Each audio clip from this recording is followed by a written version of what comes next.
তুর্য কিছুতেই হীরকে ছেড়ে যেতে রাজি হয়নি। আর তার ভয় ছিল হয়তো হীর বড় হওয়ার সাথে সাথে তাকে ভুলে যাবে। তুর্যের অনেক আকুতি মিনতি করার পর দুই পরিবার মিলে ঘরোয়াভাবে তুর্য আর হীরের আকত করিয়ে রাখল। যদিও এত ছোট বয়সে বিয়ের কোনো ভিত্তি নেই, কিন্তু তুর্যের কাছে এই কবুল পড়াটা ওর জীবনের সবচেয়ে বড় সত্যি ছিল। আকদের দিন হীর একটা লাল লেহেঙ্গা আর দুই বেনুনি করে সারা বাড়ি দৌড়েছিল। তুর্য মন থেকে হীরকে বউ বলে মেনে নিলেও হীর কবুল বলেছিল খেলাভাবে। 2 মাস পর তুর্যের যাওয়ার দিন হীর তুর্যকে জড়িয়ে ধরে সে কি কান্না! হীরের কান্না থামানোর জন্য তুর্য হীরকে অনেকগুলো চকোলেট দিয়ে গিয়েছিল আর ওয়াদা করেছিল আসার সময় অনেক চকোলেট আর ব্ল্যাক টেডি বিয়ার নিয়ে আসবে। এয়ারপোর্টের বাইরে দাঁড়িয়ে অনেকক্ষণ তাকিয়েছিল তুর্য হীরের দিকে। আর হীর চকোলেট খেতে খেতে ফর্সা মুখখানা চকোলেট কালার বানিয়ে ফেলেছিল। চলে গেল তুর্য ভিন দেশে, হয়ে গেল আলাদা দুজনে। 3-4টে সিগারেট প্রায় শেষ তুর্যের। তখনই তাসফির ডাকে অতীত থেকে ফিরে আসে। ভাইয়া, ভাবির ঘুম ভেঙে গেছে? তুই যা, আমি আসছি। সিগারেটে শেষ টানটা দিয়ে নিচে ফেলে পা দিয়ে আগুন নিভিয়ে দিল তুর্য। এখন আবার অভিনয়ের পালা। ঘুম থেকে উঠে বসতেই তুর্যকে পাশে দেখলাম। তার মানে আমি স্বপ্ন দেখছিলাম, কিন্তু স্বপ্নটা আমার কাছে সত্যি মনে হয়েছিল। তুর্য আমাকে খাবার খাইয়ে দিয়ে ঔষধ হাতে দিলেন। এটা কিসের ওষুধ? এটা ডক্টর দিয়েছেন, তোমার শরীর খুব দুর্বল হতে। তুর্য কিছুটা বিচলিত হলেন আমার প্রশ্নে, কিন্তু কেন জানি না তাকে বিশ্বাস করতে ইচ্ছে হচ্ছে। ওষুধটা খেয়ে নিলাম। তুর্য খাবার প্লেট নিচে রাখতে গেলে আমি বিছানা থেকে নেমে ব্যালকনির দিকে যাচ্ছিলাম। তখন নিচ থেকে চেঁচামেচির শব্দ আসতে লাগলো। কি হয়েছে জানার জন্য নিচে নামতে বুকটা ছ্যাত করে উঠলো আমার। রায়ান ভাইয়া দাঁড়িয়ে আছে আমার সামনে। তুর্যর বডিগার্ড জন তাকে ধরে রেখেছে। হয়তো তুর্যর সাথে কথা কাটাকাটি হচ্ছিল। আমাকে দেখে দুজনেই নেমে গেল। রায়ান ভাইয়া আমার দিকে করুণ দৃষ্টিতে তাকিয়ে আছে। তার দুটো চোখ পানিতে টলমল করছে। হয়তো কিছুক্ষণের মধ্যেই অশ্রুকণাগুলো নিচে গড়িয়ে পড়বে। আমার ভীষণ কষ্ট হচ্ছে তার দিকে তাকিয়ে থাকতে। লজ্জায় মাথা নুইয়ে পড়ছে আমার। আমি যে তার অপরাধী। তার সব স্বপ্ন, সব আশা, ভালোবাসা আমি কেড়ে নিয়েছি। হীর, তুই এটা কিভাবে পারলি? কিভাবে আমার মনটা তুই ভেঙে দিলি? আর কেউ না জানো, তুই তো জানতি আমি তোকে কতটা ভালোবাসি। তাহলে কেন করলি আমার সাথে এমনটা? আমার ভালোবাসার কি কোনো মূল্য ছিল না তোর কাছে, বল? এতটাই তুচ্ছ ছিল আমার ভালোবাসা? আমাকে ক্ষমা করে দাও প্লিজ। আমি যে নিরুপায় ছিলাম। আমার সামনে আর কোনো পথ খোলা ছিল না। কি এমন অসহায়ত্ব ছিল তোর যে তুই আমাকে ছেড়ে এই লোকটাকে বিয়ে করেছিস? রায়ান ভাইকে কি তবে মামি কিছুই বলেনি? মামা মামির জীবন বাঁচাতেই তো আমি বিয়েটা করলাম। তখনই মনে পড়ে গেল আমার ভিডিও কলে মামি, রাহি সবাই অবচেতন অবস্থায় ছিল। তার মানে তারা কেউই জানে না বিয়েটা আমি উপায়হীন হয়ে করেছি। তুর্যর প্রতি আমার ঘৃণা যেন আরও বেড়ে গেল আজকের পর থেকে। আমার সবগুলো আপন মানুষের কাছ থেকে আমাকে চিরদিনের জন্য অপরাধী বানিয়ে দিয়েছে এই লোকটা। সবাই আমাকে ঘৃণা করে, কিন্তু রায়ান ভাইয়ার চোখে নিজের জন্য ঘৃণা দেখে খুব কষ্ট হচ্ছে আমার। এই মানুষটার চোখে আগে আমি আমার জন্য ভালোবাসা ছিল। আমার জীবন এইভাবে পাল্টে যাবে আমি কখনো ভাবিনি। রায়ান ভাইয়া আরও কিছু বলতে যাচ্ছিল, কিন্তু তার আগেই তুর্য তাকে থামিয়ে দিল। লোক রায়ান, তোমার সাথে ঝগড়া করতে চাই না, কিন্তু আমার ওয়াইফকে নিয়ে এসব কথা বললে আমি সহ্য করতে পারবো না। হীরা আমার বউ, ওকে ভালোবাসার অধিকার একমাত্র আমার। সেই অধিকারের ভাগ তো দূরে থাক, ছিটেফোঁটা আমি কাউকে দিতে প্রস্তুত নই। সো নেক্সট টাইম থেকে একটু সাবধান। হীরের রিলেটিভ হিসেবে এই বাড়িতে আসবা, অ্যান্ড ইউর মোস্ট ওয়েলকাম। কিন্তু হীরের লাভার হয়ে আসতে চাইলে I want tolerate. Now you can go. Ryan ভাইয়া কিছু বলতে গিয়েও থেমে গেলেন। আমার দিকে এক পলক তাকিয়ে বেরিয়ে গেলেন। আমি সেইভাবেই দাঁড়িয়ে রইলাম। কিছুই করার নেই আমার। নিজেকে নিজের কাছে নিকৃষ্ট মনে হচ্ছে। বিকেলে বাসার সবাই ড্রয়িং রুমে বসে আড্ডা দিচ্ছে। আমিও বসে আছি, তবে শুধুই বসে আছি। তারা কথা বলছে, আমি শুনছি। রিসানার বাবা অফিসের কাজ করছে আর তুর্য ল্যাপটপে মুখ গুজে কি যেন করছে। তখনই একটা মেয়ে ঝড়ের বেগে এসে তুর্যকে জড়িয়ে ধরল। ঘটনার আকস্মিকতায় সবারই মুখ হা হয়ে গেছে। দেখে বোঝা যাচ্ছে আশ্চর্য হয়েছে প্রচুর, কিন্তু সবার থেকে আমি বেশি আশ্চর্য হয়েছি। কে এই মেয়েটা যে অন্য একজনের স্বামীকে আষ্টে পৃষ্ঠে জড়িয়ে ধরে আছে? মেয়েটার উপর কেন জানি না প্রচণ্ড রাগ হচ্ছে। জড়িয়ে ধরেছে তো ধরেছে, ছাড়ার নাম নেই। পরপুরুষের সাথে এত চিপকানোর কি দরকার? যত সব। জানি তুর্যের বউ আছে, তারপরও এমনভাবে জড়িয়ে ধরে রেখেছে। মেয়েটা তুর্যকে ছেড়ে দাঁড়াতেই ফুপি আম্মু এসে মেয়েটাকে জড়িয়ে ধরে কান্না করে দিল। ফুপি আম্মু সরে যাওয়ার পর একে একে সবাই মেয়েটাকে জড়িয়ে ধরতে লাগলো, আর আমি হ্যাবলাকান্তের মতো দাঁড়িয়ে সবটা দেখছি।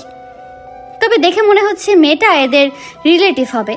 সবার সাক্ষাৎ পর্ব শেষ হলে ফুপি আম্মু মেয়েটাকে আমার সামনে নিয়ে এলো। হীর, ওর নাম কিয়ারা, আমার মেয়ে। আজকেই লন্ডন থেকে ফিরলো। এতক্ষণে বুঝতে পারলাম কাহিনী। মেয়েটা তুর্যর বোন, আর আমি কি না কি ভেবেছিলাম। কেমন আছো হীর? আমি ভালো আছি আপু, তোমার কি খবর? আর খবর? তুর্য একা একা বিয়ে করে নিল, আমাকে একবার বললও না। ভালো কিভাবে থাকি বলো? আমার কিছু বলার আগেই তুর্য বলে উঠল, হীর তোর ভাবি হয় কিয়ারা, ওর নাম ধরে বলছিস কেন? হীর আমার বয়সে অনেক ছোট, তাই ওর নাম ধরে ডেকেছি। কিন্তু আমি তোর বড়, তাই আমার বউকে ভাবি বলে ডাকবি। হীর ভাবি, এখন ঠিক আছে? হুম। তুর্য ঘরে চলে গেল। কিয়ারা তুর্যের যাওয়ার দিকে এক দৃষ্টিতে তাকিয়ে আছে, আর আমি কিয়ারার দিকে। কেন জানি ওর দিকে তাকিয়ে থাকাটা আমার কাছে স্বাভাবিক মনে হচ্ছে না। বাড়িতে গিয়ে নিজেকে ঘরের ভিতর বন্দি করে নিল রায়ান। অনেক কষ্টে এতক্ষণ চোখের পানিগুলো ধরে রেখেছিল, এখন যেন আর চোখের পানি বাদ মানছে না রায়ানের। ভীষণ ভালোবাসে হীরকে সে। স্বপ্নেও কল্পনা করেনি কখনো এভাবে হীরকে হারিয়ে ফেলবে। চরম ভুল করেছে রায়ান। হীরকে একা ফেলে যাওয়াটাই ওর সবচেয়ে বড় ভুল ছিল। একটা ভুলের জন্য আজ সে তার হীরকে হারিয়ে ফেলছে। কিন্তু রায়ান এত সহজে হেরে যাবার পাত্র না। সে জানে হীর ওর স্মৃতির শক্তি হারিয়ে ফেলেছে, তাই এত সহজে সে রায়ানকে ভুলে তুর্যকে আপন করে নেবে না। এখনও কিছুটা হলেও আশা বাকি আছে। বারান্দায় দাঁড়িয়ে সিগারেটে টান মারছে আর হীরের কথা ভাবছে রায়ান। যে করেই হোক হীরের সাথে দেখা করতে হবে তার। হীরকে ফিরিয়ে আনতেই হবে। হীরকে ছাড়া রায়ানের জীবন অচল। কিছু একটা ভেবে হাতের সিগারেটটা ফেলে দিয়ে হীরকে ফোন করলো রায়ান। হ্যালো হীর, প্লিজ ফোনটা রাখিস না, একটু কথা বলবো শুধু। রাখিস না ফোনটা। রাখবো না, আমারও অনেক কিছু বলার আছে। একটু দেখা করতে পারবি কাল? ঠিক আছে, আমি আসবো। সত্যি আসবি তো? আসবো। রায়ান ফোনটা রেখে দিল। চোখে মুখে আনন্দের ঝলক রায়ানের। হয়তো হীরকে নিজের করে ফিরে পাওয়ার আশাটা আবারও জেগে উঠল। রায়ানকে ফোনে বলে দিলাম যে দেখা করব, কিন্তু কিভাবে? তুর্য জানতে পারলে কি আবার উল্টাপাল্টা কিছু করবে? না, রায়ানের কাছে অপরাধী হয়ে থাকতে পারবো না আমি। তাকে সবটা জানাতেই হবে। মাথার যন্ত্রণাটা আবার শুরু হয়েছে। ওষুধটা খেয়ে নিলাম, শুয়ে আছি কিন্তু চোখে ঘুম নেই। কেন যে আমার জীবনে এই সব সমস্যা আছে বুঝি না। সব তো ভালোই চলছিল, জীবনে কোনো ঝামেলাও ছিল না। তুর্য নামক ঝড়টা এসে আমার জীবন উলট পালট করে দিল। এই লোকটাকেও আমি বুঝি না। কখনো মনে হয় আমাকে ভালোবাসে, আবার কখনো মনে হয় সবটাই তার অভিনয়। অনেক রাত হয়েছে, তুর্য এখনো ফেরেনি। কোথায় আছে দেখার জন্য নিচে নামতেই দেখলাম তুর্য, কিয়ারা, তাসফি আর রিসান হাসাহাসি করছে। কিয়ারা আড্ডার ছলে বারবার তুর্যর কাছে আসার চেষ্টা করছে। না চাইতেও কেন বারবার আমার চোখে তুর্য আর কিয়ারার ওপর আটকে যাচ্ছে। খুব অস্বস্তি হচ্ছে। কিয়ারার এমন ঢলাঢলি সহ্য করতে পারছি না আমি। কোনো কিছু না ভেবেই তুর্যর কাছে চলে গেলাম। শুনছেন? তুর্য অবাক হয়ে আমার দিকে তাকিয়ে আছে, যেন ভূত দেখেছে। কি হলো, শুনছেন? তুমি এভাবে ডাকছো আমায়? কেন, আমি কি ডাকতে পারি না? না, তা ঠিক নয়। বলো কি বলতে চাও? আপনি ঘরে আসুন, অনেক রাত হয়েছে আর আমার ঘুম পাচ্ছে। তুর্য কিছু বলতে যাবে, তার আগেই কিয়ারা বলতে শুরু করলো, আরে হীর ভাবি, ঘুম পাচ্ছে তো, ঘুমাও। তুর্যকে ছাড়া যাবে না। তুর্য আমার সাথে, আমাদের সাথে থাকুক। এতদিন পর দেখা আমাদের, একটু আড্ডা দেব না? কিয়ারার কথায় যেন কেউ আমার শরীরে আগুন ধরিয়ে দিল। মেয়েটার সাহস দেখে অবাক হচ্ছি। আমার স্বামীকে আমার সাথে যেতে দেবে না? আমি তুর্যর হাত ধরে ওনাকে উঠালাম। কিয়ারা আপু, তোমরা কালকে দিনে আবার আড্ডা দিও, কিন্তু এই সময়টা স্বামী স্ত্রীর পার্সোনাল। এই সময় তার ভাগ আমি কাউকে দিতে পারবো না।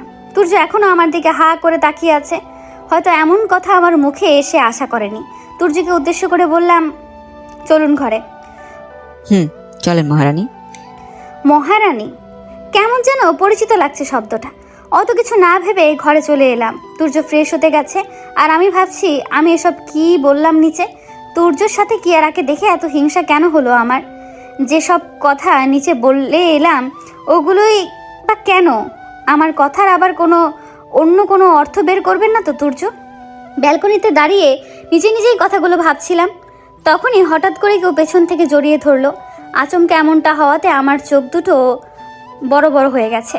চুলগুলো সরিয়ে নিয়ে আমার ঘাড়ে নাক ঘষছে তুর্য। মনে মনে যা ভেবেছিলাম তাই হয়েছে। আমার বলা কথাগুলোর উল্টো অর্থই বের করেছে তুর্য। এই লোকটা কেন যে এত বেশি বোঝে?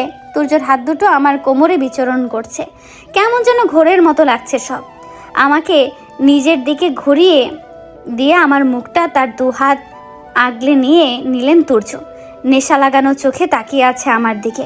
কেন জানি না ভীষণ লজ্জা লাগছে। তুর্য আস্তে আস্তে তার মুখটা আমার মুখের কাছে আনছেন। তার এত কাছে আসাতে আমার নিঃশ্বাস খুব দ্রুত ওঠানামা করছে।